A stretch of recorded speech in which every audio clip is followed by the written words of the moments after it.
Bihar voter പട്ടിക പരിഷ്കരണത്തിൽ വലിയ തിരിച്ചടി കിട്ടിയിരിക്കുകയാണ് കേന്ദ്ര തിരഞ്ഞെടുപ്പ് കമ്മീഷന്.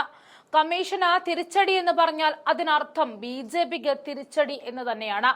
വോട്ടർ പട്ടിക പരിഷ്കരണത്തിലൂടെ ന്യൂനപക്ഷങ്ങളെ പുറത്താക്കി ബീഹാറിൽ ബിജെപിക്ക് സുഗമമായ പാത ഒരുക്കിയാണ് തെരഞ്ഞെടുപ്പ് കമ്മീഷൻ ഒരു ലിസ്റ്റ് പുറത്തുവിട്ടത്.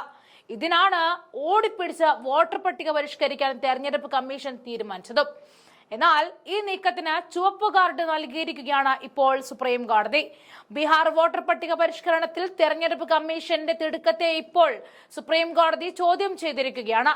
നിയമസഭാ തെരഞ്ഞെടുപ്പിന് തൊട്ടുമുൻപ് വോട്ടർ പട്ടികയിലെ തീവ്ര പരിഷ്കരണം എന്തിനാണ് എന്നാണ് തെരഞ്ഞെടുപ്പ് കമ്മീഷനോട് സുപ്രീം കോടതി ചോദിച്ചത്. അതേസമയം എന്നാൽ പരിഷ്കരണത്തിൽ യുക്തിയില്ല എന്ന ഹർജിക്കാരുടെ വാദം സുപ്രീം കോടതി അംഗീകരിക്കാത്തതും തിരിച്ചടിയായിട്ട് തന്നെ കാണാം.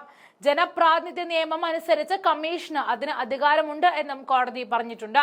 എന്നാൽ തിടുക്കം കാണിക്കുന്നതിന് പിന്നിൽ രഹസ്യ അജണ്ട ഉണ്ട് എന്ന പ്രതിപക്ഷത്തിന്റെ ആരോപണം സുപ്രീം കോടതി ശരിവെക്കുന്നുമുണ്ട്. വോട്ടർ പട്ടികയിലുള്ളവരെ പൗരന്മാർ അല്ലാതാക്കുവാനാണ് കമ്മീഷന്റെ ശ്രമമെന്നും ഈ പരിഷ്കരണം നിയമത്തിലില്ലാത്ത നടപടിയാണെന്നും ഹർജിക്കാർ വാദിച്ചിരുന്നു. പൗരന്മാരുടെ വോട്ടവകാശം ഇല്ലാതാക്കുന്നത് ജനാധിപത്യ വിരുദ്ധമാണെന്നും ഹർജിക്കാർ പറഞ്ഞു. ഈ വാദത്തോട് സുപ്രീം കോടതി യോജിക്കുകയാണ് ചെയ്തത്. തുടർന്ന് വോട്ടർ പട്ടികയിൽ അന്തിമ തീരുമാനമെടുക്കും മുൻപ് സുപ്രീം കോടതിയെ അറിയിക്കാമെന്ന് തെരഞ്ഞെടുപ്പ് കമ്മീഷൻ സമ്മതിക്കുകയായിരുന്നു. ആധാർ കാർഡ് പൗരത്വ രേഖ അല്ല എന്നും തെരഞ്ഞെടുപ്പ് കമ്മീഷൻ സുപ്രീം കോടതിയിൽ നിലപാട് അറിയിച്ചിരിക്കുകയാണ്. വോട്ടർ പട്ടികയിൽ പേര് ചേർക്കാനുള്ള നടപടിക്രമങ്ങൾ തെരഞ്ഞെടുപ്പ് കമ്മീഷൻ പരിഷ്കരിച്ചപ്പോൾ വോട്ടവകാശം നഷ്ടമാകുന്നതിന്റെ വക്കിൽ നിൽക്കുന്നത് 2 കോടിയോളം അധിക വോട്ടർമാരാണ്. ഈ വോട്ടർമാരുടെ നിസ്സംഗത എങ്ങനെ കാണാൻ പോകും എന്നാണ് സുപ്രീം കോടതി ചോദിക്കുന്നത്. തെരഞ്ഞെടുപ്പ് കമ്മീഷന്റെ വിവാദ ഉത്തരവിനും നടപടിക്കുമെതിരെ ഇതിനകം രാഷ്ട്രീയ പാർട്ടി നേതാക്കളും പൗരത്വ സംഘടനകളും സുപ്രീം കോടതിയെ സമീപിച്ചതോടെയാണ് കമ്മീഷൻ തിരിച്ചടി മണത്തത്. ഈ ഹർജികളാണ് ഇപ്പോൾ ഫയലിൽ സ്വീകരിച്ചിരിക്കുന്നത്.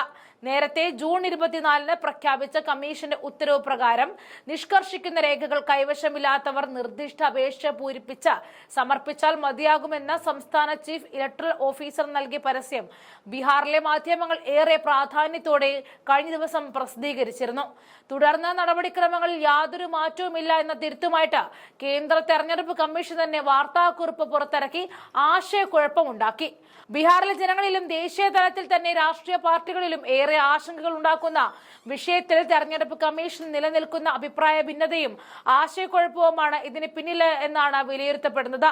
മാധ്യമ പരസ്യത്തോടെ പുറത്തുവന്ന തെരഞ്ഞെടുപ്പ് കമ്മീഷനിലെ ആശയക്കുഴപ്പം വിശദീകരിക്കുവാനും പ്രതിപക്ഷ പാർട്ടികൾ ഉന്നയിക്കുന്ന ആശങ്കകൾക്ക് മറുപടി നൽകുവാനും ഇതോടെ തെരഞ്ഞെടുപ്പ് കമ്മീഷനും ഇപ്പോഴത്തെ പ്രക്രിയക്ക് പിന്നിൽ പ്രവർത്തിക്കുന്ന മോദി സർക്കാർ നിർബന്ധിതമായിരിക്കുകയാണ്.